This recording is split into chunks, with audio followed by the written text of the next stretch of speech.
दक्षिण के राज्यों में भारतीय जनता पार्टी की कई सालों से कोशिश है कि वहां पर वो पैर जमा सके, लेकिन अभी तक दक्षिण की जनता ने बीजेपी पर भरोसा नहीं जताया है। भारतीय जनता पार्टी की छवि हिंदी भाषी राज्यों वाली है। इस छवि पर मोहर कर्नाटक के चुनाव नतीजों ने लगा दी है। कर्नाटक एकमात्र ऐसा दक्षिण भारत का राज्य था जहां बीजेपी की सरकार थी। इस राज्य के जरिए बीजेपी की कोशिश थी कि वो केरल से लेकर आंध्र प्रदेश और तेलंगाना में सरकार बनाने की कोशिशों को अंजाम दे सके। कर्नाटक के सांसदों को केंद्र में मंत्री भी बनाया गया, लेकिन दक्षिण में माहौल बनाने के लिए दक्षिण भारत में बीजेपी ने लव जिहाद, बुलडोजर और हिजाब जैसे मुद्दों को जगह दी, लेकिन दक्षिण भारत के मतदाताओं ने इसे नकार दिया।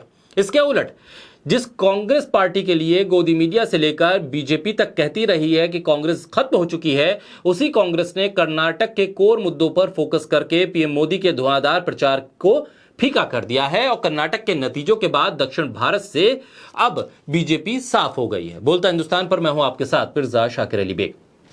कर्नाटक को दक्षिण भारत का प्रवेश द्वार कहा जाता है। कर्नाटक इकलौता दक्षिण भारत का राज्य है जहां भारतीय जनता पार्टी सत्ता में थी।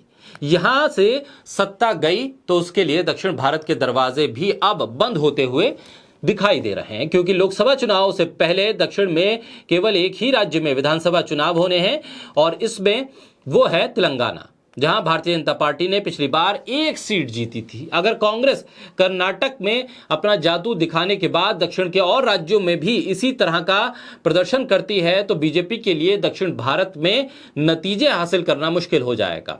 मध्य प्रदेश, छत्तीसगढ़ और राजस्थान में भी अब जिस तरह के माहौल हैं और जिसको लेकर चुनावी रणनीति तैयार की जा रही है, जहां पर अब कांग्रेस दो राज्यों में है जैसे छत्तीसगढ़ और राजस्थान, ऐसे में कर्नाटक विधानसभा चुनाव में हार के बाद बीजेपी के लिए दक्षिण का रास्ता तो बंद हो रहा है, तो वहीं कांग्रेस के लिए एक उम्मीद जरूर जागी है।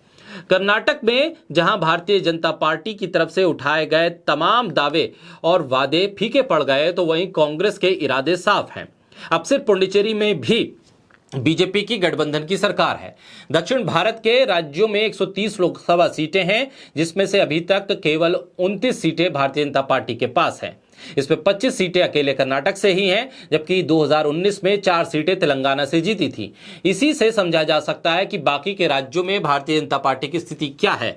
साउथ में कुल 6 राज्य आते हैं, जहां की विधानसभाओं में कर्नाटक के अलावा भारतीय जनता पार्टी कहीं पर भी संतोषजनक स्थिति में नहीं है। कर्नाटक में मिली हार के बाद साल 2024 में होने वाले लोकसभा चुनाव में भारतीय जनता पार्टी की चुनौती बढ़ गई है, क्योंकि भारतीय जनता पार्टी की योजना यह थी कि दक्षिण भारत में खुद को ज्यादा मजबूत किया जाए ताकि उत्तर भारत की सीटें कम भी होती हैं तो इसकी भरपाई दक्षिण भारत से हो जाए। लेकिन इस चुनाव के परिणाम के बाद भारतीय जनता पार्टी को अपनी चुनावी रणनीति पर फिर से काम करना पड़ेगा। हालांकि साउथ फतह करने की कोशिश में भारतीय जनता पार्टी बहुत हद तक नाकाम हो गई है।